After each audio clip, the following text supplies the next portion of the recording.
L'invité de la matinale. KTO Radio. Après le synode des jeunes en octobre 2018, le pape François publiait le 25 mars 2019 l'exhortation apostolique intitulée Christus Vivit. 5 ans après, où en est-on? Dans un monde traversé par des conflits, des tensions identitaires et la crise écologique, comment les jeunes chrétiens relèvent-ils le défi de la foi? Notre invité ce matin connaît bien leurs aspirations puisqu'il est curé d'une paroisse étudiante à Toulouse. Père Damien Verlet, bonjour. Bonjour.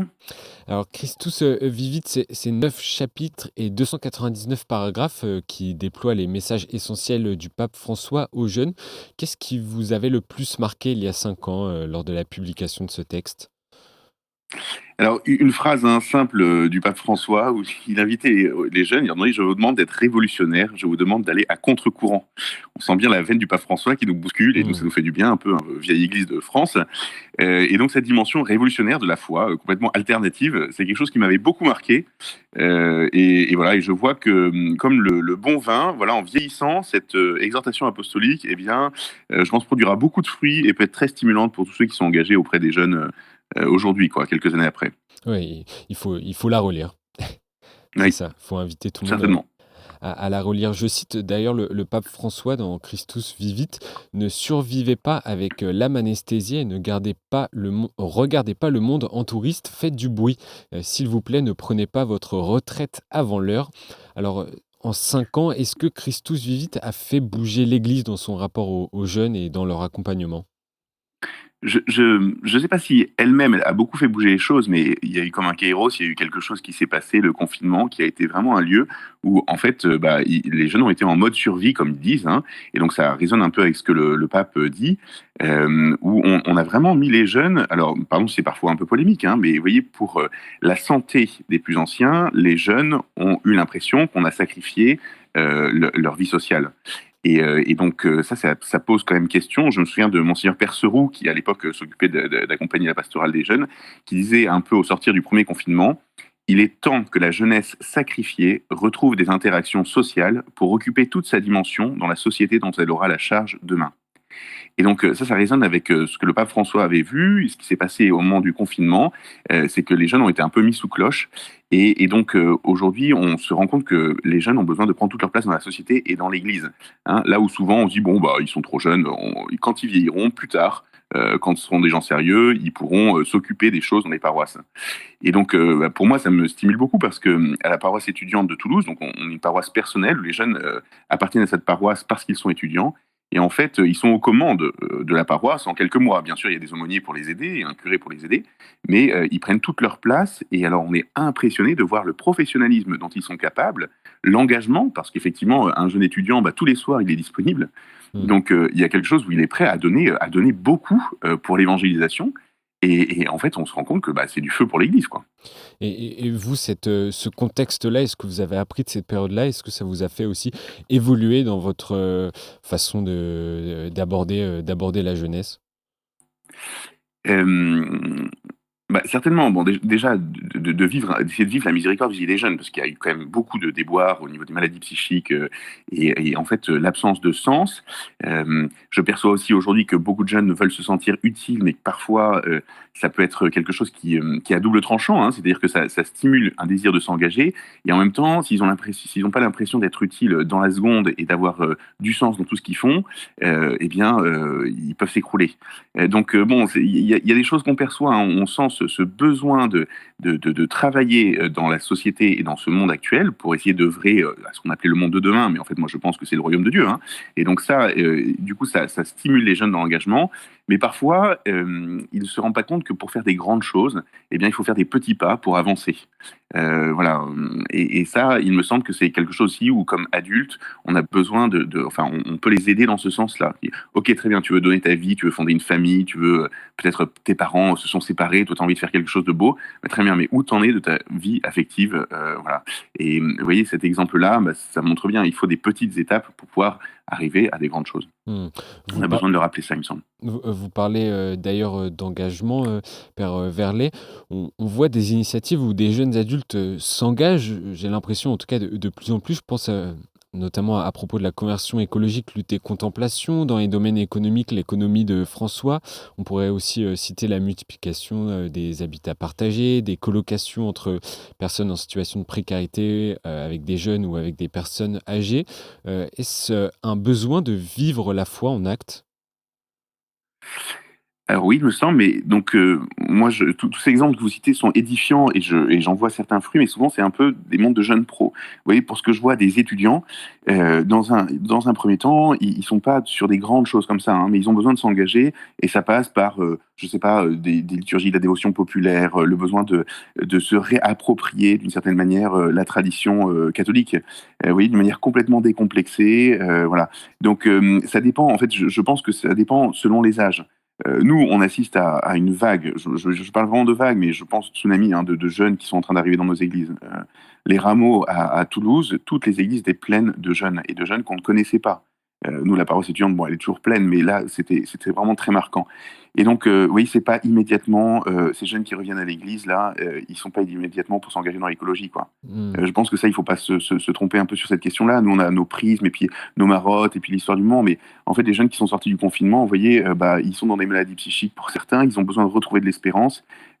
L'éco-anxiété fait des dégâts, je pense, chez eux.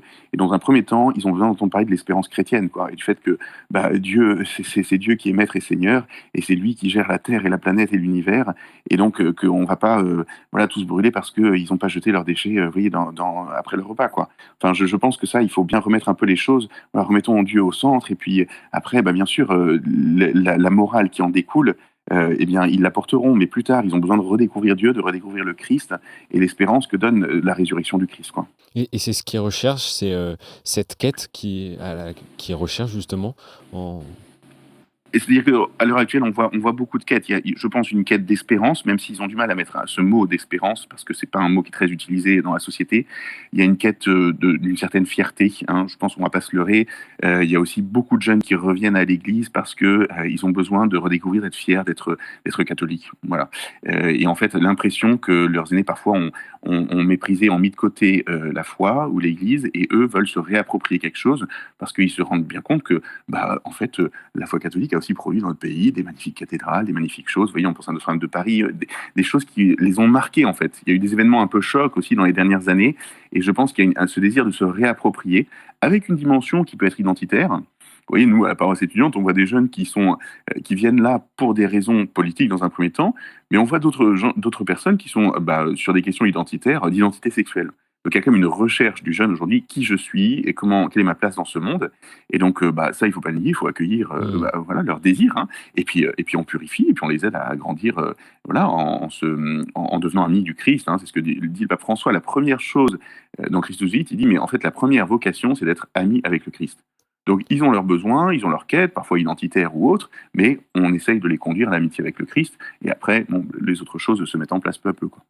Et je pense aussi à un changement, l'invitation à ce que l'Église ne soit pas un bunker face au monde, à ne pas entrer Oui. d'abord par des questions doctrinales et de morale. Est-ce que c'est cela qui correspond aux aspirations des jeunes autour de vous?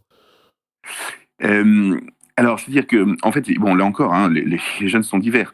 On voit des jeunes, par Oui. exemple, qui sont dans des IEP. Bon, on entend toutes les polémiques actuelles. Bah, il y a des jeunes qui reviennent à l'église parce qu'ils sentent qu'il y a du solide. Il y a du solide face à un esprit que certains appellent woke ou cancel culture, où on a l'impression que le monde est complètement mouvant, une société liquide. Bah, ils ont besoin de choses solides. Donc, c'est là où bah, on peut les accueillir et leur dire effectivement, hein, la foi catholique est quelque chose de solide, c'est le roc, s'appuyer sur la foi de Pierre. Mais en fait, la foi n'est pas simplement recherche de sécurité. Le Christ nous fait basculer dans l'insécurité, de se mettre à sa suite et de rentrer dans l'aventure de la sainteté. Et donc, oui, il y a des recherches de sécurité, il y a des recherches de choses solides, mais je pense qu'il y a aussi la recherche d'une aventure. Vous voyez, comme une nouvelle épopée, en fait, pour notre pays qui est comme à court de, enfin, ou notre culture, hein, qui est un peu à court de vision, à court d'espérance pour l'avenir. Et donc, ils ont besoin de s'engager pour quelque chose qui a du sens. Et Mmh. donc, cette quête de la sainteté, cette quête qui est pas simplement individuelle, vous voyez, mais qui est concrète et communautaire dans l'Église, d'essayer de se stimuler les uns les autres à transformer le monde, bah, ça, effectivement, il me semble qu'ils le recherchent.